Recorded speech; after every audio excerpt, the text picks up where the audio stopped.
Hey guys and gals, it's me George, the Shade Tree Fix-It Man, and I thought I would do a quickie video on my air cleaner setup that I'm going to be using on the StingRay Gadget bike. This here is the top of the carburetor, and I had to take it off so I could bring it in the house to work on it. It's all been cleaned, and these are the bolts that hold the top on. They go all the way down through, all the way through the top and right down through the carburetor and right into the block. And I brought them in and cleaned them up at the same time. Now, I think I had showed this a little while ago. This was a tea strainer, and that I got from a thrift store, and that I decided to use for my air cleaner. And so what I did was I used my grinding wheel and ground the bottom out, and I sized it so it's a little bit of a tight fit on here. And I can't actually press it on, but I can screw it on. And the reason I need it to be like that is I thought at first I was just going to be able to put it on with some JB Weld or something. But I can't do that because I can't get the screws in with this in place. So what's going to happen is that I'm going to have to take my screws and put them in and bolt the top right onto the carburetor, and then I will take this part and I will screw it on. It's that tight of a fit that I can actually screw it down on there like that, and it'll stay right on there. And then of course you need an air filter because it does have air holes here, and so you need a filter.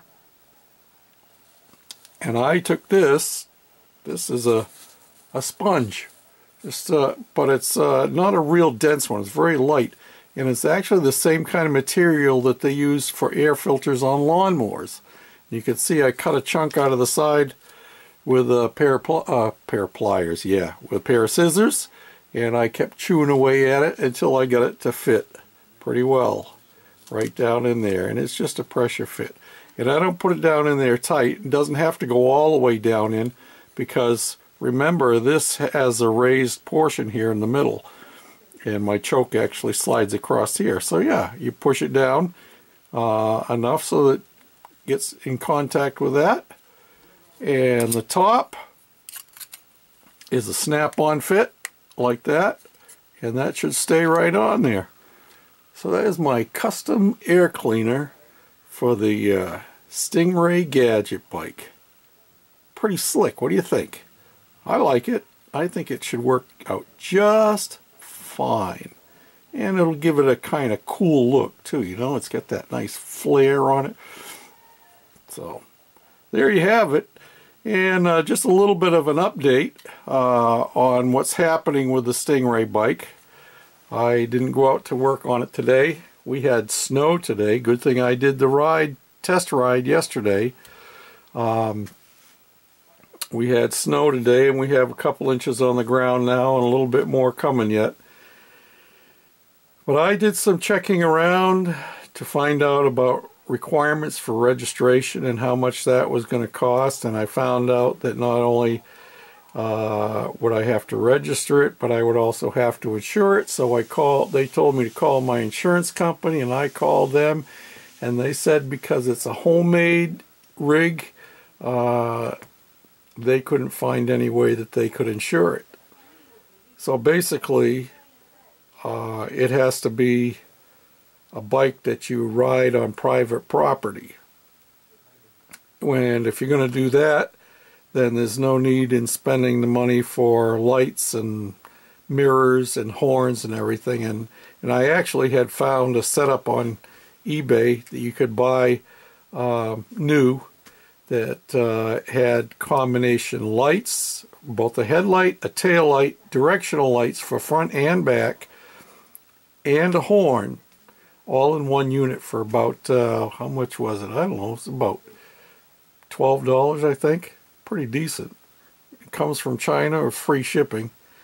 But so I don't have to figure out how I'm going to raise the funds for that now.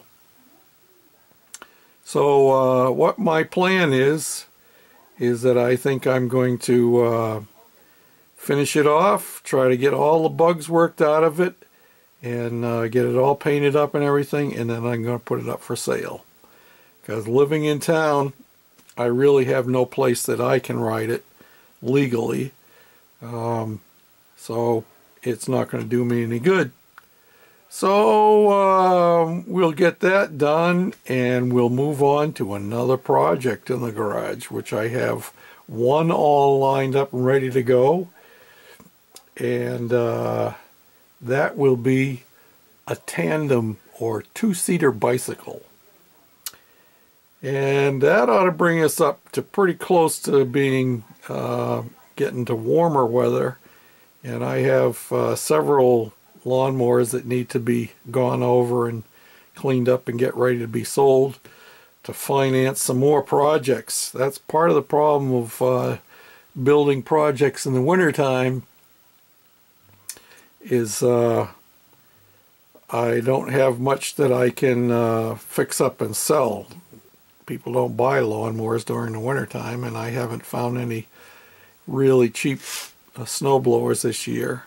So yeah, the last trip I made to the scrap yard was basically bicycle parts, and all that did was get me $10 to put in my gas tank. So yeah, well, that's where we're at, and we'll be back out again on the bicycle, and I still got to fix that chain issue, and I think I figured that out as I was wheeling the bicycle out to the road before we took off on the our test trip.